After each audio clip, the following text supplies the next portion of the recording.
நண்பர்களே, இடைக்கால இந்திய வரலாற்றில் வசூலிக்கப்பட்ட வரிகள் குறித்து அறிந்து கொள்ளலாமா? கர, பாக, போக மற்றும் ஹிரண்ய என்பவை இடைக்காலத்தின் முற்பகுதியில் ஆட்சியாளர்களால் வசூலிக்கப்பட்ட பல்வேறு வகையான வரி வருவாய் வகைகளை குறிக்கின்றன. சட்டப்பூர்வமாக வருவாயை பெறும் தரப்பினருக்கு இவையே முதன்மையான வருவாய் ஆதாரங்களாக திகழ்ந்தன.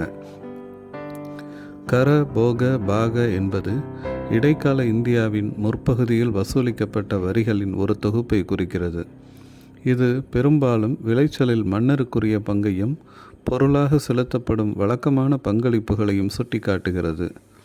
இவை விளைச்சலில் பங்கு, கால முறைப்படி செலுத்தப்படும் காணிக்கைகள் மற்றும் கூடுதல் வரிகள் அல்லது கட்டணங்கள் போன்ற முதன்மையான வருவாய் ஆதாரங்களை பிரதிபலிக்கின்றன.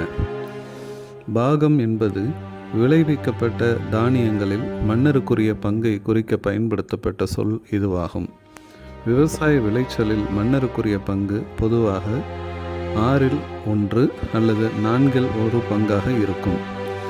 போகம் என்பது மன்னருக்கு கால முறைப்படி பெரும்பாலும் தினசரி அடிப்படையில் வழங்கப்படும் பொருட்கள் அல்லது காணிக்கைகளை குறிக்கும். பழங்கள், பூக்கள் அல்லது விறகு ஆகியன இதற்கான எடுத்துக்காட்டுகளாகும். கரம் என்பது பொதுவாக ஒரு கூடுதல் வரியாகவே செலுத்தப்பட்டது.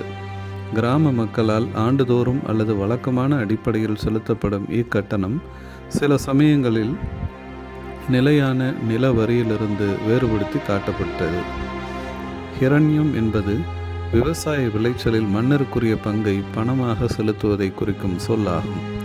விஷ்டி என்பது கட்டாய உழைப்பு அல்லது ஊதியமற்ற உழைப்பை குறிப்பிடுகிறது. சுல்கம் அல்லது சவுல்கிகர் என்போர் நகரங்களில் சுங்க வரிகளை வசூலிக்கும் நபராவார்.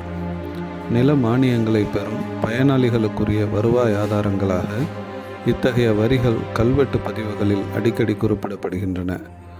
பாக, போக, கர என்பதை பொருளுருவில் செலுத்தப்படும் வரிகளின் ஒற்றை தொகுப்பாகவோ அல்லது 3 தனித்தனி வகையான கொடுப்பனவாகவோ பொருள் கொள்ளலாம். நன்றி. தொடர்ந்து இணைந்திருப்போம். புதிய காணொளிகளை பெற லைக் பண்ணுங்கள், ஷேர் பண்ணுங்கள், சப்ஸ்கிரைப் பண்ணுங்கள்.